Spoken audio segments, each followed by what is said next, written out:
അപ്പം നീണ്ട 7 ദിവസത്തെ ഗ്യാപ്പിന് ശേഷം ഞാൻ തിരിച്ചു വന്നിരിക്കുന്നു. വീണ്ടും വീണ്ടും ലാഗ് വരുന്നതിൻ്റെ കാരണം ഇനി ഞാൻ പറയണ്ടല്ലോ. ഈ തൊണ്ട അല്ലാതൊന്നുമില്ല.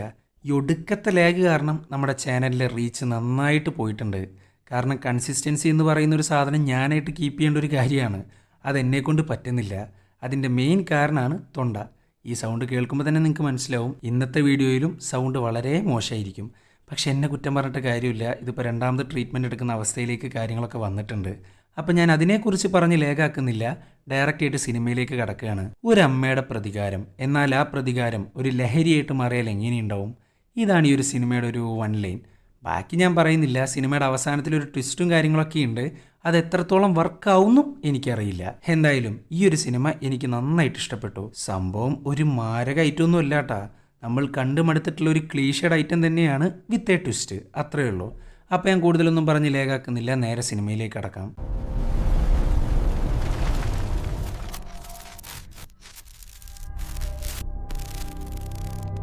രാജ്യത്തുള്ള ഓരോ പട്ടാളക്കാരും അവരുടെ ജീവൻ കൊടുത്തിട്ടാണ് ഈ നാടിനെ സംരക്ഷിക്കുന്നത്. ധാരാളം യുദ്ധങ്ങളിൽ അവർ പങ്കെടുക്കുമ്പോൾ നാട്ടിൽ മറ്റൊരു യുദ്ധം അരങ്ങേറുന്നുണ്ടായിരുന്നു. അതാണ് ഹ്യൂമൻ ട്രാഫിക്കിംഗ്. ധാരാളം സ്ത്രീകളും കുട്ടികളുമാണ് മിസ്സായിക്കൊണ്ടിരിക്കുന്നത്, അതും സെക്ഷൽ സ്ലേവറി. ഇനിയാണ് ഈ കഥയിലെ നായികയെ കാണിക്കുന്നത്. അവളുടെ പേരാണ് Nikki. Special force, regiment, 3rd കാവ് എന്ന് വേണ്ട സകലമാന ഫോഴ്സിലും അവൾ വർക്ക് ചെയ്തിട്ടുണ്ട്. അത്രയും ഹൈ ലെവൽ എക്സ്പീരിയൻസുള്ള ഒരു ആർമി ഓഫീസറാണ് നിക്കി. കഴിഞ്ഞൊടിക്കാനെടുക്കുന്ന ഒരൊറ്റ സെക്കൻഡ് കൊണ്ട് ഒരാളുടെ ജീവൻ എടുക്കാൻ ശേഷിയുള്ള പട്ടാളക്കാരിയാണ് സാക്ഷാൽ നിക്കി. അവൾക്ക് ഈ ലോകത്തെ ഏറ്റവും പ്രിയപ്പെട്ട ഒരൊറ്റ കാര്യമാണ് ഫാമിലി, എസ്പെഷ്യലി അവളുടെ മകൾ ക്ലോയി. എത്ര ഡേഞ്ചറസ് ആയിട്ടുള്ള മിഷൻ ആയാലും ശരി, മകളുടെ ബർത്ത്ഡേസ് നിക്കി മിസ് ചെയ്യാറില്ല. കറക്റ്റ് സമയത്ത് വിഷ് ചെയ്യും. അത് നേരിട്ടായിക്കോട്ടെ അല്ലാണ്ടും ആയിക്കോട്ടെ, അത്ര ഇഷ്ടമാണ് അവൾക്ക്. എന്നാൽ മകൾക്ക് തൻ്റെ അമ്മയെ അധികം കിട്ടാറില്ല. തൻ്റെ ജോലിയുടെ പ്രോട്ടോക്കോൾ കാരണം ക്ലോയിയുടെ കൂടെ അവൾക്ക് അധിക സമയം സ്പെൻഡ് ചെയ്യാൻ പറ്റാറില്ല. അങ്ങനെ വർഷങ്ങൾ കടന്നുപോയി. ഇന്ന് ക്ലോയിയുടെ 16ാമത്തെ ബർത്ത്ഡേ. പക്ഷെ ആഘോഷിക്കാൻ അമ്മ മാത്രമേ ഉള്ളൂ. അച്ഛൻ ക്യാൻസർ കാരണം ഇല്ലാണ്ടായി. സോ നിക്കി എല്ലാം മതിയാക്കി തൻ്റെ മകളുടെ കൂടെ ജീവിക്കാൻ തിരിച്ച് നാട്ടിലെത്തി. എന്നാൽ തൻ്റെ മകളുടെ സ്വഭാവം മൊത്തത്തിൽ മാറിയിട്ടുണ്ടായിരുന്നു.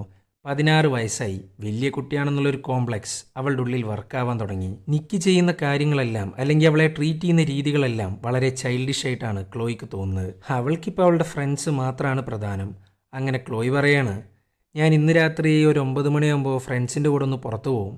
അല്ല ക്ലോയി, അത്രയും ലേറ്റായിട്ടൊക്കെ അതൊന്നും ശരിയാവില്ല. ഇപ്പം ഞാനുണ്ടല്ലോ, നമുക്ക് ഒരുമിച്ച് ആഘോഷിക്കാം. അല്ല, ഞാനൊരു കാര്യം ചോദിച്ചോട്ടെ, ഇത്രയും കാലം നിങ്ങൾ എവിടെയിരുന്ന്? നാടിനെ സംരക്ഷിക്കാൻ പോകുമ്പോൾ ഞാനും എൻ്റെ അച്ഛനും ഇവിടെ തന്നെ ഉണ്ടായിരുന്നു. നിങ്ങളൊരു കാര്യം മനസ്സിലാക്കിക്കോ, കാര്യങ്ങൾ ഫിക്സ് ചെയ്യാൻ നിങ്ങളെക്കൊണ്ട് സാധിക്കില്ല, പക്ഷെ നശിപ്പിക്കാൻ നിങ്ങളെക്കൊണ്ട് മാത്രമേ സാധിക്കൂ. നിക്കിയാണെങ്കിൽ ഇതൊക്കെ കേട്ടിട്ടാകെ കയ്യിന്ന് പോകുന്നു. അങ്ങനെ രാത്രിയായി. ആരോടും പറയാണ്ട് ഒരു കുറിപ്പ് എഴുതി വെച്ച് ഫ്രണ്ട്സിൻ്റെ കൂടെ അർമാദിക്കാൻ പോയിരിക്കുകയാണ് ക്ലോയി. അതും അവളുടെ റൂമിൻ്റെ ജനാല വഴി. ഇതെല്ലാം കണ്ട് ടെൻഷനാവുകയാണ് നിക്കി. ഇതേസമയം ക്ലോയി ആണേലോ ഫ്രണ്ട്സിൻ്റെ കൂടെ വെള്ളമടിക്കുന്നു. 16 വയസ്സായിട്ടുള്ളൂ. ചുരുക്കി പറഞ്ഞാൽ അവളുടെ പോക്കത്ര ശരിയല്ല എന്നർത്ഥം. അങ്ങനെ ഇരിക്കുമ്പോഴാണ് ബെൻ എന്നൊരു പയ്യൻ അവളെ വളയ്ക്കാൻ നോക്കുന്നത്. അവൻ്റെ സൗന്ദര്യം കണ്ടേക്ക് ക്ലോയി ആണെങ്കിൽ അതിൽ വീഴുകയും ചെയ്തു. ഇതേസമയം നിക്കി മകളുടെ ലൊക്കേഷൻ എടുക്കുന്നു, നേരെ ബാറിലോട്ട് പോകുന്നു. അങ്ങനെ ക്ലോയി ബെന്നുമായിട്ട് കൂടുതലെടുത്തു. ഫ്രണ്ട്സ് ആണേലോ നടക്കട്ടെ നടക്കട്ടെ എന്നും പറഞ്ഞ് തിരിച്ചു പോകുന്നു. അറിയാത്തൊരാളുടെ കൂടെ ഒറ്റയ്ക്കാണിപ്പോൾ ക്ലോയി. ഈ ബെന്നിൻ്റെ ഉദ്ദേശം തന്നെ വേറെയാ. അവൻ ക്ലോയി അറിയാണ്ട് കുടിക്കുന്ന ഡ്രിങ്കിനകത്ത് മയക്കുമരുന്ന് കലർത്തുന്നു. ഇതേസമയം നിക്കി ബാറിലെത്തി. അവിടെ വെച്ച് അവൾ കാണുന്നത് ബെൻ ഉൾപ്പെടെയുള്ള 2 പേര് ചേർന്ന് മകളെ തട്ടിക്കൊണ്ടു പോകുന്നതാണ്. ക്ലോയിക്കാണെങ്കിൽ ബോധമില്ല. അങ്ങനെ ഇരിക്കുമ്പോഴാണ് ഒരുത്തൻ ഗണ്ണും കൊണ്ട് നിക്കിക്ക് നേരെ വരുന്നത്. ഒരു പട്ടാളക്കാരിക്ക് എന്തോന്ന് ഗണ്ണ്! അത് മാത്രമല്ല, ഹാൻഡ് ടു ഹാൻഡ് കോമ്പാക്ട് അവൾക്കൊരു പുത്തിരിയല്ല. സോ അങ്ങേരുടെ കാര്യത്തിലൊരു തീരുമാനമാക്കുന്നു. ഇത് കണ്ടേക്ക് ബെൻ വേഗം തന്നെ ക്ലോയിനെ കാറിൽ കയറ്റുന്നു, കൊണ്ടുപോകുന്നു. എന്നാൽ നിക്കി വിട്ടുകൊടുക്കുന്നില്ല. ആ കാറിൻ്റെ മേളിലങ്ങ് അള്ളിപ്പിടിച്ച് കയറുകയാണ്. നിന്നെ ഞാൻ കൊല്ലൂടാന്നും പറഞ്ഞൊരു ഭ്രാന്തിയെ പോലെയാണ് നിക്കി പെരുമാറുന്നത്. എന്നാൽ ഒരു കാര്യം ഉണ്ടായിരുന്നില്ല. നിക്കി ആ കാറിൻ്റെ മേളിൽ നിന്ന് അങ്ങ് തെറിച്ചു വീഴുന്നു. പക്ഷെ അവളാണെങ്കിൽ അതുകൊണ്ടൊന്നും നിർത്തിയില്ല. മറ്റൊരു എളുപ്പ വഴിയിലൂടെ ആ കാറിന്റെ പിന്നാലെ പോകുന്നു, അതും തൻ്റെ കാറിന്റെ കീ കൊണ്ട്. അങ്ങനെ ഒരു വിധത്തിൽ ആ കാറിന്റെ മേളിലോട്ടങ്ങ് ചാടി കയറുകയാണ്. കയറാന്ന് മാത്രമല്ല, അവളുടെ കയ്യിലെ കീ കൊണ്ട് ഡ്രൈവറിന്റെ കണ്ണിനിട്ട് ഒരൊറ്റ കുത്ത്. അതോടുകൂടെ അങ്ങേരുടെ കാര്യത്തിലൊരു തീരുമാനമായി. പിന്നെ പറയണ്ടല്ലോ, വണ്ടിയുടെ കൺട്രോൾ പോകുന്നു, ഇടിക്കുന്നു, നിക്കി തെറിച്ചു വീഴുന്നു. എന്നാൽ ആ ഒരു വീഴ്ചയിൽ അവളുടെ ബോധം പോവുകയാണ്. ബെന്നാണേലോ ആ ഡ്രൈവറേയും കളഞ്ഞ് ക്ലോയിനെയും കൊണ്ടങ്ങ് രക്ഷപ്പെടുന്നു. നോർമലി ഒരാൾ കിഡ്നാപ്പ് ചെയ്യപ്പെട്ടാൽ ആദ്യത്തെ 72 മണിക്കൂറുകൾ വളരെയധികം ക്രൂഷ്യലായിരിക്കും. പക്ഷെ ജീവനോടെ കിട്ടാനുള്ള ചാൻസ് വളരെ കുറവാണ്. സോ 72 മണിക്കൂറുകൾ അതിനകം തൻ്റെ മകളെ കണ്ടെത്തണം. അങ്ങനെ നിക്കി ഒരു മിനിറ്റ് പോലും വേസ്റ്റ് ചെയ്യാണ്ട് ബെന്നിനെ വേട്ടയാടാൻ ആരംഭിക്കുന്നു. അങ്ങനെ നീണ്ട വേട്ടക്കൊടുവിൽ ബെന്നിനെ കണ്ടെത്തി. അവൻ മുഖേന ഒരു ബ്രോത്തൽ ഹൗസിൻ്റെ ലൊക്കേഷനും കിട്ടി. അതിനകത്തുള്ള പെൺകുട്ടികളെല്ലാം രക്ഷിച്ചതിന് ശേഷം ആ ബ്രോത്തൽ ഹൗസ് അങ്ങ് കത്തിക്കുന്നു. മണിക്കൂറുകളാണെങ്കിൽ കടന്നു പൊയ്ക്കൊണ്ടിരിക്കുകയാണ്. 44 മണിക്കൂറാണ് ബാക്കിയുള്ളത്. ഇത്രയും ചെയ്തു കൂട്ടിയ നിക്കിയുടെ അവസ്ഥ ഇപ്പം എന്താണെന്നറിയണ്ടേ? ഏതൊരു മീറ്റ് ഫാക്ടറിയിൽ തല കീഴായി കെട്ടിത്തൂക്കിയ നിലയിലാണ് നിക്കി. അവളുടെ ദേഹത്താകെ മുറിവുകളാണ്. അവളെ വെട്ടിക്കൂട്ടാൻ ഒരു ബുച്ചറുണ്ട് അവിടെ. സിൻഡിക്കേറ്റ് എന്ന് പറയുന്ന വലിയൊരു ഗ്രൂപ്പുണ്ട്. അവരുടെ ഹെഡാണ് മിസ്റ്റർ സോളമൻ. അയാളുടെ ബ്രോത്തൽ ഹൗസാണ് നിക്കി കത്തിച്ചു കളഞ്ഞ്. സോ അവളെ കൊല്ലാൻ ആളുകളെ വെട്ടിക്കൂട്ടുന്ന ബുച്ചറിനെ ഏൽപ്പിച്ചു.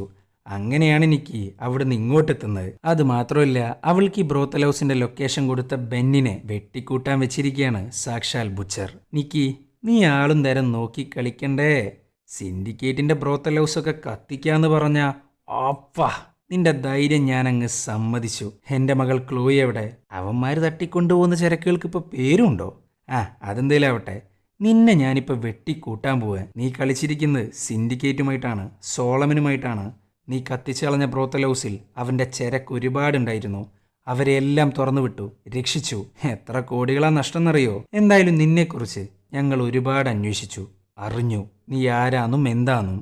Special force, army, sharp shooter, അങ്ങനെ കുറേ ഉണ്ട് അല്ലേ?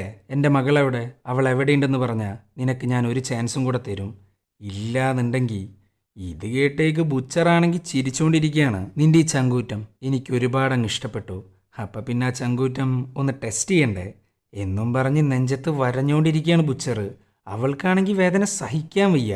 ഈ സമയത്താണ് സാക്ഷാൽ സോളമൻ അങ്ങേർക്ക് ഫോൺ ചെയ്യുന്നത്. നിക്കി, ഈ കത്തി ഒന്ന് ഹോൾഡ് ചെയ്യണേ എന്നും പറഞ്ഞ് ഫോൺ എടുക്കാൻ വേണ്ടി അവളുടെ കാലിൻ്റെ മുകളിലാണ് ആ കത്തി അങ്ങ് കുത്തിവെക്കുന്നത്. പക്ഷെ അയാൾ അറിഞ്ഞിരുന്നില്ല അയാളുടെ അന്ത്യം കുറിക്കാൻ പോകുന്നത് അതേ കത്തി കൊണ്ടാണ്. ബുച്ചർ ഫോൺ ചെയ്യുന്ന ഗ്യാപ്പ് നോക്കി അതേ കത്തി കൊണ്ട് അവളുടെ കയ്യിലെ കെട്ടം കഴിക്കുന്നു. എന്നിട്ട് ആ കത്തിയും വലിച്ചൂരി കാലിൻ്റെ മുകളിലുള്ള കെട്ടിൻ്റെ കാര്യത്തിലും ഒരു തീരുമാനമാക്കുന്നു. ഇത് കണ്ടേക്ക് ബുച്ചറാണെങ്കിൽ ഞെട്ടിയിരിക്കുകയാണ്. പിന്നെ പറയണ്ടല്ലോ, രണ്ടും കൂടെ ഗംഭീര ഫൈറ്റാണ്, അതും കത്തി കൊണ്ട്. ബുച്ചറിൻ്റെ കൂടെ പിടിച്ചു നിൽക്കുക എന്ന് പറയുന്നത് എളുപ്പമുള്ളൊരു കാര്യമല്ല. എന്നാൽ നിക്കി അവളുടെ കയ്യിലെ കത്തി കൊണ്ട് അവൻ്റെ ശരീരം മാസകലം അങ്ങ് വരയുന്നു. അങ്ങേർക്ക് ഒട്ടും വയ്യ. അങ്ങനെ നിക്കി ചോദ്യം ചെയ്യാൻ ആരംഭിക്കുന്നു. ആരാണ് സോളമൻ? തൻ്റെ മകൾ എവിടെയുണ്ട്? എന്നാൽ ഇതിനൊന്നും അങ്ങേർക്ക് ഉത്തരം കൊടുക്കാനില്ല. ഇതൊക്കെ കണ്ട് ഭ്രാന്ത് കയറിയ നിക്കി പട്ടാള മുറയിലുള്ള ടോർച്ചറാണ് ബുച്ചറിന് അങ്ങ് കൊടുക്കുന്നത്. ആദ്യം അവൻ്റെ നെഞ്ചിലേക്ക് കത്തി കയറ്റുന്നു. എന്നിട്ട് അവൻ്റെ ചെവി അങ്ങ് അറുത്ത് കളയുന്നു. അവസാനം വേദന സഹിക്കാതായപ്പോൾ അവൻക്കറിയാവുന്ന മുഴുവൻ കാര്യങ്ങളും അങ്ങ് പറഞ്ഞു കൊടുക്കുന്നു. സിൻഡിക്കേറ്റ് എന്ന് പറയുന്ന വലിയൊരു ഗ്രൂപ്പ്, അതിൻ്റെ മാനേജർ മാത്രമാണ് സോളമൻ. അയാൾക്ക് മേളിലൊരു ചെയർമാൻ ഉണ്ട്. കാമവറി ബാധിച്ചവർക്ക് ചെറിയ ചെറിയ പെൺകുട്ടികളെ വിൽക്കുക, ഇതാണ് ഇവരുടെ പ്രധാന ബിസിനസ്. പക്ഷെ ക്ലോയി എവിടെയുണ്ടെന്ന് ബുച്ചറിന് അറിയില്ല. ഇനിയിപ്പോൾ അവനെ കൊണ്ട് യാതൊരു ഉപകാരവുമില്ല. സോ തീർക്കുന്നു. ആ ബിൽഡിങ്ങിന്റെ ഫ്രണ്ടിലായിട്ട് സോളമന് വേണ്ടി കാത്തിരിക്കുന്നു. അങ്ങനെ വന്നു സിൻഡിക്കേറ്റും അവരുടെ മാനേജറായ സോളമനും. മൊത്തം ഹൈലി ട്രെയിൻഡ് ആയിട്ടുള്ള ആൾക്കാരാ സോളമൻ്റെ കൂടെയുള്ളത്. നേരിട്ട് കയറി അടിക്കാന്ന് പറയുന്നത് അത്ര എളുപ്പമുള്ളൊരു കാര്യമല്ല. ഇതേസമയം സോളമൻ ബുച്ചറിന്റെ ശവമാണ് കാണുന്നത്. അതിൻ്റെ മേളിലൊരു മുന്നറിയിപ്പുണ്ട്, നിക്കി അവർക്കായിട്ട് വരുന്നുണ്ട് എന്ന മുന്നറിയിപ്പ്. സോളമനാണെങ്കിൽ ഇതൊന്നും ചെയർമാനെ അറിയിക്കുന്നില്ല. എന്തിന്? ബ്രോത്തൽ ഹൗസ് കത്തിപ്പോയ കാര്യം പോലും അങ്ങേരെ അറിയിച്ചിട്ടില്ല. കാരണം ഇവരെക്കാൾ മോശമാണ് ചെയർമാൻ. അങ്ങനെ നിക്കി സോളമനെയും സിൻഡിക്കേറ്റിനെയും ഫോളോ ചെയ്യാൻ ആരംഭിക്കുന്നു. ഫാൻസി സ്യൂട്ടുകൾ, കോൺവോയ്സ് എന്ന് വേണ്ട ഒരു മാരക റിച്ച് സെറ്റപ്പാണ്. വെപ്പൺസ് ഫുൾ ടൈം കയ്യിൽ തന്നെ ഉണ്ടാവും. എന്തിന്? കാറിൽ പോകുമ്പോൾ സീറ്റ് ബെൽറ്റ് പോലും ധരിക്കാറില്ല. ഒരു അറ്റാക്ക് ഉണ്ടായിക്കഴിഞ്ഞാൽ അതിനുവേണ്ടി സമയം കളയരുതല്ലോ. അത്രയും വെൽ പ്രിപ്പയർഡ് ആണ് അവർ. അങ്ങനെ അവരുടെ താവളം കണ്ടുപിടിച്ചു. ക്യാമറ, ഗാർഡ്സ്, ഡോഗ്സ്, ഡ്രോൺസ് എന്ന് വേണ്ട ഒരു മാരക സെക്യൂരിറ്റി സിസ്റ്റമാണ് അവിടെ. അതും താണ്ടി അകത്ത് കയറണമെന്നുണ്ടെങ്കിൽ താൻ കുറച്ചുകൂടെ ക്രിയേറ്റീവ് ആയിരിക്കണം. എന്നാൽ അതിനു മുമ്പ് തൻ്റെ ദേഹത്തുള്ള മുറിവുകളുടെ കാര്യത്തിൽ ഒരു തീരുമാനമാക്കണം. ഇതേസമയം പോലീസ് സ്റ്റേഷനാണ് കാണിച്ചുകൊണ്ടിരിക്കുന്നത്. പുറത്തുള്ളവർക്കും പോലീസുകാർക്കും സിൻഡിക്കേറ്റിൻ്റെ ബ്രോത്തൽ ഹൗസ് ഒരു സാധാ ഡാൻസ് ബാറാണ്. അതിനകത്ത് അരങ്ങേറുന്ന ഹ്യൂമൻ ട്രാഫിക്കിങ്ങിനെ കുറിച്ച് അവർക്ക് ഒരു ഐഡിയ ഇല്ല. സോ നാട്ടുകാർക്ക് മുമ്പിലും പോലീസുകാർക്ക് മുമ്പിലും കത്തി നശിച്ചിട്ടുള്ള ഒരു ബ്രോത്തൽ ഹൗസ് അല്ല, മറിച്ച് ഒരു ഡാൻസ് ബാർ മാത്രമാണ്. അതുകൊണ്ട് തന്നെ അത് കത്തിച്ച നിക്കിയുടെ പിന്നാലെയാണ് ദി എൻറ്റയർ പോലീസ് ഫോഴ്സ്. എന്നാൽ ഒരു CCTV പോലും നിക്കിയുടെ ഫേസ് പതിഞ്ഞിട്ടില്ല. അതുകൊണ്ട് തൽക്കാലം നിക്കി സേഫാണ്. ഇതേസമയം നിക്കി മാനസികമായിട്ട് വല്ലാതെ തളർന്നിരിക്കുകയാണ്. എന്തൊക്കെയോ വല്ലാത്ത ദൃശ്യങ്ങളാണ് അവൾ കണ്ടുകൊണ്ടിരിക്കുന്നത്. മൊത്തം ഒരു ബ്ലാക്ക് ആൻഡ് വൈറ്റ് അന്തരീക്ഷം, അതിലേക്ക് നടന്നു വരുന്ന നിക്കി. ഇതൊക്കെയാണ് പുള്ളിക്കാരത്തി കണ്ടുകൊണ്ടിരിക്കുന്നത്. എന്താണെന്നൊന്നും മനസ്സിലാവുന്നില്ല. അതുമാത്രമല്ല, കുറേ മണിക്കൂറായിട്ട് തൻ്റെ മകളുടെ പിന്നാലെയാണ് നിക്കി. അതുകൊണ്ട് ഉറക്കം ഒരു വില്ലനായിട്ട് മാറുന്നു. എന്നാൽ ആ ഉറക്കത്തെയും തോൽപ്പിക്കാനാ നിക്കി ശ്രമിച്ചുകൊണ്ടിരിക്കുന്നത്. കഫൈൻ അടങ്ങുന്ന ഭക്ഷണങ്ങൾ മാത്രമാണ് താൻ ഭക്ഷിക്കുന്നത്. അങ്ങനെ നിക്കി തൻ്റെ ദേഹത്തുള്ള മുറിവുകളെല്ലാം സ്വയം പാച്ച് ചെയ്യുന്നു. വേദന കൊണ്ട് സഹിക്കാൻ പറ്റുന്നില്ല. 72 മണിക്കൂറിൽ ഇനി വെറും 32 മണിക്കൂറാണ് ബാക്കിയുള്ളത്. ഇതേസമയം പോലീസ് സ്റ്റേഷനാണ് കാണിക്കുന്നത്. ബ്രോത്തൽ ഹൗസ് കത്തിക്കുന്നതിൻ്റെ 2 മണിക്കൂർ മുമ്പാണ് നിക്കി ബെന്നിനെ പിടികൂടുന്നതും ചോദ്യം ചെയ്യുന്നതും. അതെല്ലാം CCTVയിൽ കറക്റ്റായിട്ട് കിട്ടിയിട്ടുണ്ട്. പക്ഷെ അതിനകത്തും ഫേസ് വ്യക്തമല്ല. എന്നാൽ ഈ ബെന്നിനെക്കുറിച്ച് പോലീസുകാർക്ക് നന്നായിട്ടറിയാം. സിൻഡിക്കേറ്റ് എന്ന കൊടും ക്രിമിനൽസിന് പെൺകുട്ടികളെ കൈമാറുന്നൊരു ബ്രോക്കർ മാത്രമാണ് ബെന്ന്. അങ്ങർക്കൊരു ഡ്രൈവറുണ്ട്. അവനെയാണ് കാറിൻ്റെ കീ കൊണ്ട് നിക്കി തീർത്ത് കളഞ്ഞത്. ആ ഡ്രൈവറിൻ്റെ ബോഡി ഇപ്പോൾ മോർച്ചറിയിലുണ്ട്. അവൻ്റെ ദേഹത്തുനിന്ന് പോലീസുകാർക്ക് കാറിൻ്റെ കീ കിട്ടി. അതും 15 വർഷം പഴക്കമുള്ള ഒരു ബ്ലാക്ക് കളർ ഹോണ്ട കാറിൻ്റെ കീ. ആ കാറാണെങ്കിൽ 12 മാസം മുമ്പാണ് നിക്കി മേടിച്ചത്. അതും സെക്കൻഡ് ഹാൻഡ്. അതിൻ്റെ പഴയ ഓണർ പറഞ്ഞൊരു കാര്യമുണ്ട്. ആ കാർ വിൽക്കുന്ന സമയത്ത് അതിൻ്റെ സ്പെയർ കീ കൂടെ അവൾക്ക് കൊടുത്തിട്ടുണ്ട്. വിച്ച് മീൻസ് നിക്കി ഇപ്പോഴും ആ കാർ ഓടിച്ചുകൊണ്ടാവും നടക്കുന്നുണ്ടാവുക എന്നും പറഞ്ഞ് നിക്കിയുടെ ലൈസൻസ് എടുക്കുന്നു. അതിനകത്തുണ്ട് അവളുടെ അഡ്രസ്സ്. അങ്ങനെ ഇവരുടെ ചീഫ് പറയാണ്, എത്രയും പെട്ടെന്ന് സിറ്റി മൊത്തം സെർച്ച് ചെയ്യ്. ആ ഹോണ്ട കാർ എവിടെ കണ്ടാലും ഇൻഫർമേഷൻ പാസ് ചെയ്യണം. ഇതേസമയം ജേക്ക് എന്ന പോലീസുകാരനാണെങ്കിൽ അവളുടെ അഡ്രസ്സ് വാച്ച് ചെയ്യാൻ പോകുന്നു.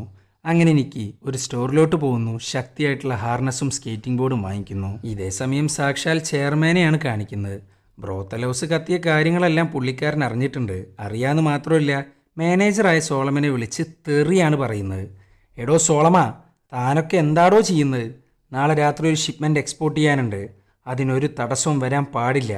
ബുച്ചറിനെ കൊന്നവളെ എത്രയും പെട്ടെന്ന് തീർക്കാൻ നോക്ക്. ഇതെല്ലാം കേട്ട് ഭ്രാന്ത് കയറിയിട്ടാണ് സോളമൻ ഇരിക്കുന്നത്. അങ്ങനെ നിക്കിയെ കണ്ടെത്താൻ 2 കാർ നിറച്ച ആൾക്കാരുമായിട്ട് സോളമൻ അങ്ങ് ഇറങ്ങിത്തിരിക്കുന്നു. പക്ഷെ അങ്ങേർക്ക് അറിയില്ല അവരെയും കാത്ത് പുറത്ത് തന്നെയുണ്ട് നിക്കി എന്നുള്ള കാര്യം. എന്നാൽ സോളമൻ്റെ കൂടെ ഒരു പെൺകുട്ടിയുണ്ട്. അങ്ങനെ അവർ പുറത്തേക്ക് വരുന്നു. ഇത് കണ്ടേക്ക് നിക്കി ഹാർനസും ധരിച്ച് സേഫായിട്ട് അവരുടെ വണ്ടിയുടെ മേളിൽ ഒരൊറ്റ ഇടി. എന്നിട്ട് ഗണ്ണെടുക്കുന്നു. ആദ്യത്തെ വണ്ടിയിലുള്ളവരെ അങ്ങ് തീർക്കുന്നു. ഇനിയാണ് സ്കേറ്റിംഗ് ബോർഡിൻ്റെ കളി. അതും കൊണ്ട് രണ്ടാമത്തെ വണ്ടിയുടെ അടിയിൽ പോകുന്നു. ഈസി ആയിട്ട് സ്കേറ്റിംഗ് ബോർഡിൻ്റെ മേളിൽ കിടന്ന് കാറിൻ്റെ അകത്തോട്ടങ്ങ് ഷൂട്ട് ചെയ്യുന്നു. അതായത് അടിയിൽ നിന്ന് നേരെ മേളിലോട്ട്. സോ രണ്ടാമത്തെ കാറിലുള്ളവരും തീർന്നു. ഇനി സോളമൻ മാത്രമാണ് ബാക്കിയുള്ളത്. അയാളാണെങ്കിൽ വേണ്ടാന്നും പറഞ്ഞ് പേടിച്ച് നിൽക്കുകയാണ്. അങ്ങനെ നിക്കി ആ സ്കേറ്റിംഗ് ബോർഡ് കൊണ്ട് ഒന്നങ്ങ് കൊടുക്കുന്നു. എൻ്റെ മകളെവിടെ? എനിക്കറിയില്ല. ഇത് കേട്ടേക്ക് കാലിൻ്റെ മുകളിലോട്ട് ഒരൊറ്റ വെടി. അയാളാണെങ്കിൽ വേദനയിൽ കിടന്ന് പൊളഞ്ഞുകൊണ്ടിരിക്കുകയാണ്. നിക്കി പിന്നെയും ചോദിച്ചു അവളുടെ മകളെക്കുറിച്ച്. സ്റ്റിൽ അയാൾക്കൊന്നും അറിയില്ല. പിന്നെ പറയണ്ടല്ലോ, രണ്ടാമത്തെ കാലിന് മുകളിലോട്ടും അങ്ങ് പൊട്ടിക്കുന്നു. സോളമൻ പറഞ്ഞു തന്നെ പറഞ്ഞുകൊണ്ടിരിക്കുന്നത് എനിക്ക് ഒട്ടും ഇഷ്ടമല്ല. അവസാനമായിട്ട് ഞാൻ ചോദിക്കുകയാണ്, എൻ്റെ മകളെവിടെ? ഞാനല്ല ഇതൊന്നും ചെയ്യുന്നത്. എൻ്റെ മുകളിൽ ചെയർമാൻ ഉണ്ട്. അയാളാണ് ഇതെല്ലാം ചെയ്യുന്നത്. ഗ്രാൻഡ് ഹോട്ടലിൽ ഉണ്ടായാൾ. പക്ഷെ അങ്ങോട്ട് കയറി ചെല്ലുക എന്ന് പറയുന്നത് സൂയിസൈഡിന് തുല്യമാണ്. അയാൾക്ക് അത്രയും പ്രൊട്ടക്ഷൻ ഉണ്ട്. ഞാൻ നിന്നെ സഹായിക്കാം, പ്ലീസ് എന്നെ ഒന്ന് വെറുതെ വിട്. ഇത് കേട്ടേക്ക് നിക്കി പറയാണ്, താങ്ക് യു, ഇനി നിന്നെക്കൊണ്ട് എനിക്കൊരാവശ്യമില്ല എന്നും പറഞ്ഞങ്ങ് പൊട്ടിക്കുകയാണ്. അതും സോളമൻ്റെ നെഞ്ചത്തോട്ട്. ഇനി ബാക്കിയുള്ള ചെയർമാൻ മാത്രമാണ്. അങ്ങനെ അവിടുന്ന് പോകാൻ ഒരുങ്ങുമ്പോഴാണ് സോളമൻ്റെ കാറിൻ്റെ ഡിക്കിക്കകത്തുനിന്ന് ഒരു ശബ്ദം കേൾക്കുന്നത്. അതും ഒരു പെൺകുട്ടിയുടെ സൗണ്ട്. നോക്കുമ്പോണ്ട് സാക്ഷാൽ ക്ലോയി. സോളമൻ കൊണ്ടുവന്ന പെൺകുട്ടി അവളായിരുന്നു. അവൾക്കാണെങ്കിൽ ഒട്ടും വയ്യ. വല്ലാത്തൊരു ഷോക്കിലാണ് ക്ലോയി. നിക്കിയാണേലോ മകളെ തിരിച്ചു കിട്ടിയ സന്തോഷത്തിലാണ്. അങ്ങനെ മകളെയും കൊണ്ട് നിക്കി അവിടുന്ന് തിരിച്ചു പോകുന്നു. ഈ സമയത്താണ് ഷൂട്ടൗട്ടിനെ കുറിച്ച് പോലീസുകാർ അറിയുന്നത്. ഏകദേശം 8 ആളുകളാണ് മരിച്ചിരിക്കുന്നത്. അതുമാത്രമല്ല, ഒരു ഹോണ്ട കാറ് അവിടെ വന്നതായിട്ട് ഇൻഫർമേഷനും ഉണ്ട്. സോ ഇതെല്ലാം നിക്കിയാന്ന് അവരങ്ങ് ഉറപ്പിച്ചു. അത്രയും വലിയ മാരക കില്ലറാണ് നിക്കി എന്നുള്ളത് അവർക്ക് മനസ്സിലായി. അവരാകെ ഞെട്ടിയിരിക്കുകയാണ്. നിക്കീനെ തെരഞ്ഞ് സിറ്റി മൊത്തം പോലീസാണ്. എന്നാൽ നിക്കി മകളെയും കൊണ്ടൊരു ബസ്സിലാണ് തിരിച്ചു പോകുന്നത്. ആ ഒരു സമയത്തും അവൾ ഉറങ്ങാണ്ട് പിടിച്ചു നിൽക്കുകയാണ്. കണ്ണടയുന്ന സമയത്ത് വല്ലാത്ത ദൃശ്യങ്ങളാണ് കണ്ടുകൊണ്ടിരിക്കുന്നത്. മൊത്തം ബ്ലാക്ക് ആൻഡ് വൈറ്റ്. എന്തോ കണ്ട് പേടിക്കുന്ന നിക്കി ഇത് തന്നെയാണ് നേരത്തെയും കണ്ട്. അങ്ങനെ ഒരു വിധത്തിൽ ക്ലോയിനെയും കൊണ്ട് വീട്ടിലെത്തി. അവിടെയുണ്ട് സാക്ഷാൽ ജാക്ക്. അവൻ വേഗം തന്നെ മേളിലോട്ട് റിപ്പോർട്ട് ചെയ്യുന്നു. ക്ലോയി ആണെങ്കിൽ ഒന്നും സംസാരിക്കുന്നില്ല. വല്ലാത്തൊരു ഷോക്കിലാണ് അവൾ. അതുമാത്രമല്ല, റേപ്പ് ചെയ്യപ്പെട്ടിട്ടുണ്ട്. അവളുടെ കയ്യിൻ്റെ മുകളിലാണെങ്കിൽ മയക്കമരുന്ന് കുത്തിവെച്ചതിൻ്റെ പാടുകളാണ്. ഇതൊക്കെ കണ്ട് നിക്കിയാണെങ്കിൽ കരഞ്ഞോണ്ടിരിക്കുകയാണ്. ഇതേസമയം ചീഫ് നിക്കീനെ പിടിക്കാൻ വേണ്ടി ഹൈലി ട്രെയിൻഡ് ആയിട്ടുള്ള സ്വാറ്റിനെയാണ് പറഞ്ഞേക്കുന്നത്. അങ്ങനെ സ്വാറ്റ് അവളുടെ വീടങ്ങ് വളയുന്നു. കൂടെയുള്ള ടീം മെമ്പേഴ്സ് ആണെങ്കിൽ ഇങ്ങനൊരു നീക്കം വേണോ എന്നാണ് ചോദിക്കുന്നത്. നിക്കി ഓൾറെഡി 10-15 ആൾക്കാരെ കൊന്നിട്ടുണ്ട്. എന്നാൽ മരിച്ചവരെല്ലാവരും സിൻഡിക്കേറ്റ് മെമ്പേഴ്സാണ്. അതുകൊണ്ടാണ് ബാക്കിയുള്ള ടീം മെമ്പേഴ്സ് അങ്ങനെ ഒരു ചോദ്യം ചോദിക്കുന്നത്. എന്നാൽ ചീഫ് ആ പ്ലാനും കൊണ്ട് അങ്ങ് മുന്നോട്ട് പോവുകയാണ്. അപ്പോഴാണ് ഒരു കേണൽ അങ്ങോട്ട് വരുന്നത്. അയാൾ വന്നിരിക്കുന്നത് ചീഫ് ചെയ്യുന്ന എല്ലാ മിഷനും നിർത്തിവെക്കാനുള്ള ഓർഡറും കൊണ്ടാണ്. എടോ, തൻ്റെ ടീമിനെ എത്ര പെട്ടെന്ന് തിരിച്ചു വിളിക്കാൻ നോക്ക്. ഇല്ലാന്നുണ്ടെങ്കിൽ അവർക്കുള്ള ശവപ്പെട്ടികൾ താൻ തന്നെ ഓർഡർ ചെയ്തേക്ക്. അവൾ ആരാന്നും അവളെ കൊണ്ട് എന്തൊക്കെ ചെയ്യാൻ പറ്റുമെന്നും നിങ്ങൾക്ക് ഒരു ഐഡിയ ഇല്ല. ഇതെല്ലാം കേട്ട് ചീഫാണെങ്കിൽ ദേഷ്യം പിടിച്ചങ്ങ് ഇറങ്ങിപ്പോകുന്നു. ഒരു വിധത്തിലാണ് നിക്കിയെ പൂട്ടാനുള്ള ചാൻസ് കിട്ടുന്നത്. അതാണെങ്കിൽ കേണൽ വന്ന് കൊളാക്കുകയും ചെയ്തു. പിന്നെ അങ്ങർക്ക് ദേഷ്യം വരാണ്ടിരിക്കുമോ? ഇതേ സമയം നിക്കി മകൾക്ക് വേണ്ട മരുന്നുകൾ വാങ്ങാനായിട്ട് പുറത്തേക്ക് ഇറങ്ങുന്നു. റേപ്പ് കേസാണ്, ചുമ്മാ അങ്ങനെ ഹോസ്പിറ്റലിലോട്ടൊന്നും പോകാൻ പറ്റില്ല. ചോദ്യത്തിൻ്റെ മുകളിൽ ചോദ്യങ്ങളായിരിക്കും. അതുകൊണ്ട് സ്വയം പ്രൊട്ടക്റ്റ് ചെയ്യാനാണ് നിക്കിയുടെ പ്ലാൻ. എന്നാൽ ഈ സമയത്താണ് ചീഫ് ഒരു നാറിയ കളിയങ്ങ് കളിക്കുന്നത്. പുള്ളിക്കാരൻ നൈസായിട്ട് കേണൽ അറിയാണ്ട് സ്വാറ്റിനെ വിളിക്കുന്നു, നിക്കീനെ അറ്റാക്ക് ചെയ്യാൻ പറയുന്നു. അങ്ങനെ സ്വാറ്റ് നിക്കിയുടെ പിന്നാലെ പോകുന്നു. എന്നാൽ അവർക്കറിയില്ല നിക്കി ആരാന്നും എന്താന്നും. ആ ഒരൊറ്റ പോയിന്റ് വെച്ച് വേട്ടയാടാൻ വന്ന വേട്ടക്കാർ ഇരകളായിട്ട് മാറുന്നു. ഇതേ സമയം ബാക്കിയുള്ള പോലീസുകാരാണെങ്കിൽ നിക്കിയെക്കുറിച്ച് കേണലിനോട് ചോദിക്കുന്നു. നിക്കി നിങ്ങൾ വിചാരിക്കുന്ന പോലത്തെ ഒരാളല്ല. നാടിനു വേണ്ടി പല പല മിഷൻസും അവൾ ചെയ്തിട്ടുണ്ട്. ഞാൻ അവളെ തിരിച്ചു കൊണ്ടുപോകാനാണ് വന്നത്. ഈ സമയത്താണ് സ്റ്റേഷനിലോട്ട് ഒരു കോൾ വരുന്നത്. അതും സ്വാറ്റിൻ്റെ ക്യാമറ വഴി നിക്കിയുടെ കോൾ. സാറുമാരറിയാൻ വേണ്ടിയിട്ട് ഞാൻ പറയാം, ഇനി എൻ്റെ പിന്നാലെ വരരുത്. പിന്നെ ഇങ്ങോട്ട് കുറച്ച് ആംബുലൻസും മെഡിക്കൽ അസിസ്റ്റൻസും അയച്ചേക്ക്. ഇത് കേട്ടേക്ക് ചീഫാണെങ്കിൽ ഞെട്ടിയിരിക്കുകയാണ്. അപ്പോഴാണ് കേണൽ അങ്ങ് സംസാരിക്കാൻ തുടങ്ങുന്നത്. നിക്കി, ഇത് ഞാനാ. സാറെന്താ ഇവിടെ? നിന്നെ തിരിച്ചു കൊണ്ടുപോകാനാ ഞാൻ വന്നത്. എല്ലാം മതിയാക്കിയിട്ട് എൻ്റെ കൂടെ വാ. എൻ്റെ മകളെയാണ് അവന്മാർ കൊണ്ടുപോയത്. എല്ലാം അവസാനിപ്പിക്കാതെ ഞാൻ തിരിച്ചു വരില്ല. ഐ എം സോറി സാർ എന്നും പറഞ്ഞ് വീട്ടിലോട്ടാണ് നിക്കി പോകുന്നത്. എന്നാൽ അവിടെ ക്ലോയി ഇല്ല. ജനാലയാണെങ്കിൽ തുറന്നിട്ടിട്ടുമുണ്ട്. ചുരുക്കി പറഞ്ഞാൽ വീണ്ടും ആരോ ക്ലോയിനെ കിഡ്നാപ്പ് ചെയ്തിരിക്കുന്നു. ഈ സമയത്താണ് ജേക്ക് അങ്ങോട്ട് വരുന്നത് വിത്ത് ഗണ്ണ്.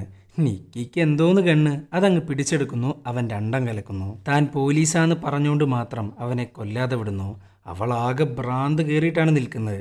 അത്രയും കഷ്ടപ്പെട്ട് വേദന സഹിച്ചാണ് ക്ലോയിനെ തിരിച്ചു കൊണ്ടുവന്നത്. പക്ഷെ യാതൊരു കാര്യമില്ല. തൻ്റെ മകളെ വീണ്ടും തട്ടിക്കൊണ്ട് പോകണമെന്നുണ്ടെങ്കിൽ അതിനൊരേ ഒരു ഉത്തരം മാത്രമേ ഉള്ളൂ, റിവെഞ്ച്. ബുച്ചറിനെയും കൊന്നു, സോളമനെയും കൊന്നു. പക്ഷെ അതുകൊണ്ടായില്ല. ഈ ഒരു എൻറ്റയർ സിൻഡിക്കേറ്റ് ഇന്നത്തോടെ അവസാനിക്കണം. സോ ചെയർമാനെ തീർക്കാനായി സോളമൻ പറഞ്ഞുകൊടുത്ത ഗ്രാൻഡ് ഹോട്ടലിൽ എത്തിയിട്ടുണ്ട് സാക്ഷാൽ നിക്കി. ഇതേ സമയം കേണലും ചീഫും ബാക്കിയുള്ള പോലീസുകാരും കൂടെ നിക്കിയുടെ വീട്ടിലോട്ടാണ് പോകുന്നത്. ഇവിടെ ചീഫാണെങ്കിൽ പിന്നെയും നിക്കിയുടെ കുറ്റങ്ങളാണ് പറയുന്നത്. നിക്കി ഒരു കില്ലറാണ്, അത്രയും ആൾക്കാരെ കൊന്നുകളഞ്ഞു, അങ്ങനെ എന്തൊക്കെയോ പറഞ്ഞുകൊണ്ടിരിക്കുകയാണ്. ഇതിന്ന് കേണലിന് ഒരു കാര്യം മനസ്സിലായി. നിക്കി കൊന്നിട്ടുള്ളത് മാരക ക്രിമിനൽസിനെ മാത്രമാണ്. പിന്നെ പോരാത്തിന് മകളെ തിരിച്ചു കിട്ടാൻ വേണ്ടിയിട്ടാണ് അവൾ ഈ പോരാട്ടം നടത്തുന്നത് തന്നെ. അതും മനസ്സിലാക്കാണ്ട് ഇത്രയും കുറ്റം പറയണമെന്നുണ്ടെങ്കിൽ ഹീസ് എ കറപ്റ്റഡ് ഓഫീസർ. സിൻഡിക്കേറ്റിൻ്റെ കയ്യിൽ നിന്ന് കാശും വാങ്ങി അവർക്ക് വേണ്ടി ജോലി ചെയ്യുന്ന ഒരു കൈക്കൂലിക്കാരൻ. അത്രയേ ഉള്ളൂ സാക്ഷാൽ ചീഫ്. അങ്ങനെ എല്ലാവരും കൂടെ നിക്കിയുടെ വീട്ടിലെത്തി. അവിടെ ജേക്കല്ലാണ്ട് വേറെ ആരുമില്ല. അയാളാണെങ്കിൽ നടന്ന കാര്യങ്ങളെല്ലാം പറഞ്ഞു കൊടുക്കുന്നു. ഈ സമയത്താണ് ചീഫിനെ അറസ്റ്റ് ചെയ്യാൻ വേണ്ടി കേണൽ ഏർപ്പാടാക്കിയ ആൾക്കാർ അങ്ങോട്ട് വരുന്നത്. അങ്ങേർക്ക് മനസ്സിലായി ഇയാൾ ഈ കേസും കൊണ്ട് മുന്നോട്ട് പോയാൽ ഇവിടെ ജയിക്കാൻ പോകുന്നത് സിൻഡിക്കേറ്റാണ്. അത് മാത്രമല്ല, കേണലിന് നിക്കിയെ സേഫായിട്ട് തിരിച്ച് കിട്ടുകയും വേണം. ഇവിടെ ചീഫാണെങ്കിൽ പിന്നെയും മാരക ഡയലോഗുകളാണ് അടിച്ചുകൊണ്ടിരിക്കുന്നത്. ഇത് കണ്ട് ഭ്രാന്ത് കയറിയ കേണൽ അവൻ രണ്ടം കലക്കുന്നു, കേസങ്ങ് ഏറ്റെടുക്കുന്നു. ഇതേ സമയം ചെയർമാൻ്റെ ഗ്രാൻഡ് ഹോട്ടലാണ് കാണിക്കുന്നത്. അങ്ങോട്ടങ്ങനെ ചുമ്മാ കയറി ചെല്ലാനൊന്നും പറ്റില്ല. ആ ബിൽഡിങ്ങിൻ്റെ താഴത്തെ നിലയിലാണ് ഇവർ പിടിച്ചുകൊണ്ട് വന്നിട്ടുള്ള പെൺകുട്ടികൾ. ഏറ്റവും മുകളിലാണ് ചെയർമാൻ. എന്നാൽ അയാളുടെ അടുത്തോട്ട് എത്തണമെങ്കിൽ ധാരാളം ഗാർഡ്സിനെ കൊന്നൊടുക്കേണ്ടി വരും. പക്ഷെ അതൊന്നുമല്ല മെയിൻ പ്രശ്നം. ആ ബിൽഡിങ്ങിനെ ഏറ്റവും കൂടുതൽ പ്രൊട്ടക്റ്റ് ചെയ്യുന്നത് ടെക്നോളജിയാണ്, സെക്യൂരിറ്റി ക്യാമറാസ് ആണ്. അതില്ലാണ്ടാക്കണമെന്നുണ്ടെങ്കിൽ ആ ബിൽഡിങ്ങിൻ്റെ പവർ സോഴ്സ് നശിപ്പിക്കണം. ഈ സമയത്താണ് അങ്ങോട്ടൊരു ഷിപ്മെൻറ്റ് വരുന്നത്. അതിനകത്താണെങ്കിൽ ഇഷ്ടം പോലെ പെൺകുട്ടികളാണ്. അതുമാത്രമല്ല, നേരത്തെ പറഞ്ഞ ക്രൂഷ്യൽ പാർട്ട് 72 മണിക്കൂറുകൾ, അത് അവസാനിക്കാൻ 1 മണിക്കൂറാണ് ബാക്കിയുള്ളത്. ഈ സമയത്താണ് കേണലിനെ കാണിക്കുന്നത്. ഇവിടെ ജാക്കും ബാക്കിയുള്ള പോലീസുകാരും ആണെങ്കിൽ കൺഫ്യൂഷനിലാണ്. കാരണം ഓൾറെഡി സിൻഡിക്കേറ്റിലെ സോളമൻ ഉൾപ്പെടെയുള്ള 15 പേരെ നിക്കി തീർത്ത് കളഞ്ഞു. അതെല്ലാം അവളുടെ മകൾക്ക് വേണ്ടിയിട്ടാണ്. പിന്നെ എന്തുകൊണ്ട് സിൻഡിക്കേറ്റിന് മകളെ തിരിച്ചു കൊടുത്ത് ഈ പ്രശ്നം അവസാനിപ്പിച്ചുകൂടാ? അപ്പോഴാണ് കേണൽ ഒരു കാര്യം പറയുന്നത്. മകളെ തിരിച്ചു കൊടുക്കുക എന്ന് പറയുന്നത് അത്ര സിമ്പിളായിട്ടുള്ളൊരു കാര്യമല്ല.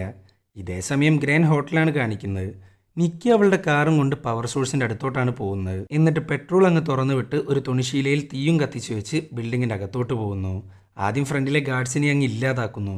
എന്നിട്ട് ഇപ്പോൾ കൊണ്ടുവന്ന ഷിപ്മെൻറ്റ്, അതായത് ഗേൾസിനെ അവിടുന്ന് രക്ഷിക്കുന്നു. ഇതൊക്കെ അറിഞ്ഞപാട് ചെയർമാനാണെങ്കിൽ ആകെ ഭ്രാന്ത് കയറിയിട്ടാണ് നിൽക്കുന്നത്. അതുമാത്രമല്ല, പുള്ളിക്കാരൻ്റെ കയ്യിലൊരു കില്ലിംഗ് മെഷീനുണ്ട്. Manager Alex. ചെയർമാനെ എന്തേലും ചെയ്യണമെന്നുണ്ടെങ്കിൽ അലക്സിനെ താണ്ടിയിട്ട് മാത്രം. ഇതേസമയം നിക്കി അകത്ത് കിടക്കുന്നു, കിച്ചണിലോട്ട് പോകുന്നു, ഗ്യാസ് അങ്ങ് തുറന്നു വിടുന്നു. ആ ഒരു കറക്റ്റ് സമയത്താണ് അവളുടെ കാർ അങ്ങ് ബ്ലാസ്റ്റ് ആവുന്നത്.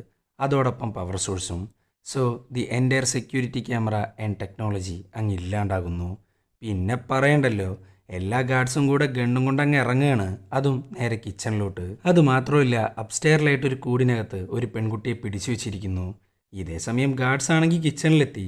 പിന്നെ പറയണ്ടല്ലോ, തീപ്പെട്ടി എടുക്കുന്നു, അങ്ങ് കത്തിക്കുന്നു. ഒറ്റയടിക്ക് കുറേ എണ്ണാണ് ഇല്ലാണ്ടാവുന്നത്. അങ്ങനെ നിക്കി അവിടെയുള്ള ഓരോ പെൺകുട്ടികളെയും രക്ഷിക്കുന്നു. അങ്ങനെ ഇരിക്കുമ്പോഴാണ് ഗാർഡ്സ് ഒക്കെ കൂടെ ഒരു റൂമിനകത്ത് അങ്ങ് ഒന്നിച്ചു കൂടുന്നത്. ചുരുക്കി പറഞ്ഞാൽ നിക്കിക്ക് കാര്യങ്ങളെല്ലാം എളുപ്പമായി. എല്ലാത്തിനും ഒരുമിച്ച് കിട്ടിയാൽ ഒരുമിച്ച് അങ്ങ് തീർക്കാം. അങ്ങനെ പോകുന്നു, എല്ലാത്തിനെയും തീർക്കുന്നു. ഇഷ്ടം പോലെ ബുള്ളറ്റുകളാണ് അവൾക്ക് നേരെ വരുന്നത്. പക്ഷെ നിക്കി പിടിച്ചു നിൽക്കുന്നു. കയ്യിൽ കിട്ടുന്ന ഓരോ ഗണ്ണുകൊണ്ട് ചറ പറന്ന് പൊട്ടിച്ചുകൊണ്ടിരിക്കുകയാണ്. ഈ സമയത്താണ് ഒരുത്തൻ മഴവും കൊണ്ടുവരുന്നത്. ഒരു വിധത്തിലാണ് വെട്ടുകൊള്ളാണ്ട് മാറിക്കളയുന്നത്. പെട്ടെന്നാണ് വേറൊരുത്തൻ വന്ന് കഴുത്തിനങ്ങ് കുരുക്കിടുന്നത്. പിന്നെ എനിക്കൊന്നും നോക്കിയില്ല, മറ്റവൻ്റെ കഴുത്തിലോട്ടങ്ങ് ചാടിക്കയറുന്നു, കഴുത്തങ്ങൊടിക്കുന്നു. ഇവനാണെങ്കിൽ വിട്ടുകൊടുക്കുന്നില്ല. നിക്കിക്കാണെങ്കിൽ ശ്വാസവും കിട്ടുന്നില്ല. അങ്ങനെ നിക്കി അയാളുടെ ചെവി അങ്ങ് കടിച്ചെടുക്കുന്നു. അതുകൊണ്ട് മാത്രം രക്ഷപ്പെട്ടു. രക്ഷപ്പെടാന്ന് മാത്രമല്ല, ഒരു ഭ്രാന്തിയെ പോലെ അയാളുടെ കഴുത്ത് ഞെരിച്ചങ്ങ് കൊല്ലുകയാണ്. മാനസികമായിട്ട് വല്ലാതെ തളർന്നിരിക്കുകയാണ് നിക്കി. കഴിഞ്ഞ 71 മണിക്കൂറായിട്ട് ഉറക്കല്ല. അത്രയും നേരം ഉറങ്ങാണ്ടിരുന്ന അറിയാലോ, വല്ലാത്തൊരവസ്ഥയിലാണ് അവള്. അങ്ങനെ കുറേ നേരം കരയുന്നു. അവളാകെ തളർന്നിരിക്കുകയാണ്. പക്ഷെ വിട്ടുകൊടുക്കാൻ താൻ തയ്യാറല്ല. സോ മകൾക്ക് വേണ്ടി വീണ്ടും ഇറങ്ങിത്തിരിക്കുന്നു. അങ്ങനെ ചെയർമാൻ്റെ റൂം എത്താനായി. ഇവിടെ അലക്സ് ആണെങ്കിൽ മുഴുവൻ ഗുണ്ടകളെയും അവളുടെ നേർക്കയക്കുന്നു. പക്ഷെ ഒരു കാര്യമില്ല, എല്ലാത്തിനെയും അങ്ങ് തീർക്കുന്നു. ഇനി അലക്സും ചെയർമാനും മാത്രമാണ് ബാക്കിയുള്ളത്. അങ്ങനെ നിക്കി അലക്സിനെ അങ്ങ് തീർക്കുന്നു. ഈ സമയത്താണ് ഒരു മാരക കാഴ്ച അങ്ങ് കാണുന്നത്. കുറേ കൂടുകളിലായിട്ട് പെൺകുട്ടികളെ പിടിച്ചു വച്ചിരിക്കുന്നു. ഇത് കണ്ടേക്ക് നിക്കി എല്ലാവരെയും തുറന്നു വിട്ടു. എന്നാൽ ഒരു കൂട് മാത്രം കാലിയാണ്. മിക്കവാറും അതിനകത്ത് ക്ലോയി ആയിരിക്കണം. അങ്ങനെ നിക്കി ചെയർമാൻ്റെ ഫ്രണ്ടിലോട്ടാണ് പോകുന്നത്. അങ്ങേരാണെങ്കിൽ ക്ലോയിയുടെ തലയ്ക്ക് ഗണ്ണും വെച്ചാണ് നിൽക്കുന്നത്. നിക്കിയാണെങ്കിൽ കുറേ പറയുന്നുണ്ട് വേണ്ട വേണ്ടാന്ന്. പക്ഷെ ആര് കേൾക്കാൻ? അവൻ ക്ലോയിയെ തീർക്കാൻ പോകുന്നു. 72 മണിക്കൂറുകൾ വെറും 2 സെക്കൻഡായിട്ട് ചുരുങ്ങുന്നു. ഇതൊക്കെ കണ്ട നിക്കി പിന്നെ വെറുതെ ഇരിക്കുമോ? ഗണ്ണെടുക്കുന്നു, പൊട്ടിക്കുന്നു, ചെയർമാനെ കൊല്ലുന്നു, ക്ലോയിയെ കൊണ്ടുപോകുന്നു. അങ്ങനെ എല്ലാം അവസാനിച്ചു. ക്ലോയിയുടെ കണ്ടീഷനാണെങ്കിൽ കുറച്ച് മോശമാണ്. അങ്ങനെ നിക്കി അവളെയും കൊണ്ട് നേരെ ഹോസ്പിറ്റലിലോട്ട് പോകുന്നു. അല്ലാണ്ട് വേറെ മാർഗവുമില്ല. അങ്ങനെ കുറേ നേരത്തെ ട്രീറ്റ്മെൻറ്റിന് ശേഷം ക്ലോയി രക്ഷപ്പെട്ടു. അങ്ങനെ നിക്കി ഒന്ന് കണ്ണടയ്ക്കുന്നു. എന്നാൽ അപ്പോഴും താൻ കണ്ടുകൊണ്ടിരിക്കുന്ന ദൃശ്യം അതേ ബ്ലാക്ക് ആൻഡ് വൈറ്റ് അന്തരീക്ഷമാണ്. ഈ സമയത്താണ് കേണലിനെയും ബാക്കിയുള്ള പോലീസുകാരെയും കാണിക്കുന്നത്. കുറച്ച് നേരത്തെ പോലീസുകാർ ചോദിച്ചൊരു ചോദ്യമുണ്ട്. സിൻഡിക്കേറ്റിലെ ഇത്രയും ആൾക്കാരെ കൊന്നിട്ടും എന്തുകൊണ്ടാണ് സിൻഡിക്കേറ്റ് ക്ലോയിയെ തിരിച്ചു കൊടുക്കാത്തതെന്ന്. അതിൻ്റെ ഉത്തരം ഇപ്പോഴാണ് നമുക്കങ്ങ് റിവീലാക്കി തരുന്നത്. കേണൽ പറയാണ്, അവളുടെ മകളെ തിരിച്ചു കൊടുക്കാമെന്ന് പറയുന്നത് അത്ര സിമ്പിളല്ല. കാരണം ഒരാഴ്ച മുമ്പ് നിക്കിയുടെ മകൾ മരിച്ചു. ബെന്ന് ക്ലോയിനെ കിഡ്നാപ്പ് ചെയ്തത് മുതൽ നിക്കി അവരുടെ പിന്നാലെ തന്നെ ഉണ്ടായിരുന്നു. എന്നാൽ ക്ലോയിനെ രക്ഷിക്കാൻ അവളെക്കൊണ്ട് പറ്റിയില്ല. മെൻ്റലി അവൾ വല്ലാതെ തളർന്നു, ഹോസ്പിറ്റലിലായി. അങ്ങനെ ഇരിക്കുമ്പോഴാണ് ഞാൻ അവളെ കാണാൻ ചെല്ലുന്നത്. സാർ, ക്ലോയിനെ എത്രയും വേഗം രക്ഷിക്കണം, കണ്ടെത്തണം എന്നൊക്കെയാണ് നിക്കി എന്നോട് പറഞ്ഞുകൊണ്ടിരുന്നത്. അതിൽ നിന്ന് എനിക്കൊരു കാര്യം മനസ്സിലായി. തൻ്റെ മകളുടെ മരണം അവൾ ഒരിക്കലും അക്സെപ്റ്റ് ചെയ്യാൻ പോകുന്നില്ല. അതുമാത്രമല്ല, നിക്കി ഒന്ന് കണ്ണടച്ചാൽ ക്ലോയിയുടെ ബോഡി കണ്ടെത്തുന്ന ദൃശ്യങ്ങളാണ്, അല്ലെങ്കിൽ ഡിസ്റ്റർബിംഗ് ആയിട്ടുള്ള ദൃശ്യങ്ങളാണ് അവൾ കണ്ടുകൊണ്ടിരിക്കുന്നത്. അത് കാണാതിരിക്കാൻ വേണ്ടി ഉറക്കം നിക്കി അങ്ങ് ഇല്ലാതാക്കുന്നു. എന്നിട്ട് ക്രൂഷ്യൽ പാർട്ടായ 72 മണിക്കൂറുകൾ ക്ലോയിനെ അന്വേഷിക്കാൻ ആരംഭിക്കും. നിക്കി രക്ഷിക്കുന്ന ഓരോ പെൺകുട്ടികൾക്ക് ക്ലോയിയുടെ ചായയോ അവളുടെ സ്കിന്നോ ഹെയറോ അങ്ങനെ എന്തേലും ഉണ്ടെങ്കിൽ സ്വന്തം മകളായിട്ട് അങ്ങ് കണക്കാക്കും, രക്ഷിക്കും, തിരിച്ചു കൊണ്ടുപോകും. ഫസ്റ്റ് വീട്ടിലോട്ട് രക്ഷിച്ചുകൊണ്ട് വന്ന പെൺകുട്ടിയുണ്ടല്ലോ, അവള് സ്വയം ജനാല വഴി രക്ഷപ്പെട്ടതാ, അല്ലാണ്ട് സിൻഡിക്കേറ്റ് കൊണ്ടുപോയതൊന്നുമില്ല. നിക്കിയുടെ ഈ ഒരു അവസ്ഥയുടെ പേരാണ് റെട്രോഗ്രേഡ് അംനീഷ്യ. പല പട്ടാളക്കാരിലും ഈ ഒരു സെയിം അവസ്ഥ ഉണ്ടാവാറുണ്ട്. ചുരുക്കി പറഞ്ഞാൽ താൻ രക്ഷിച്ചുകൊണ്ട് വന്നത് തൻ്റെ മകളല്ലാന്ന് മനസ്സിലാക്കുമ്പോൾ വേട്ടക്കായിട്ട് നിക്കി വീണ്ടും ഇറങ്ങും. ആർക്കും അവളെ തടയാൻ സാധിക്കില്ല. ഈ ഒരു പോയിന്റ് വെച്ചിട്ടാണ് ഈ സിനിമ അങ്ങ് അവസാനിക്കുന്നത്. അപ്പോൾ വീഡിയോ ഇഷ്ടപ്പെട്ടാൽ ലൈക്ക് ചെയ്യുക. കൂടുതൽ വീഡിയോകൾക്കായി ചാനൽ സബ്സ്ക്രൈബ് ചെയ്യുക. അപ്പോൾ ബൈ.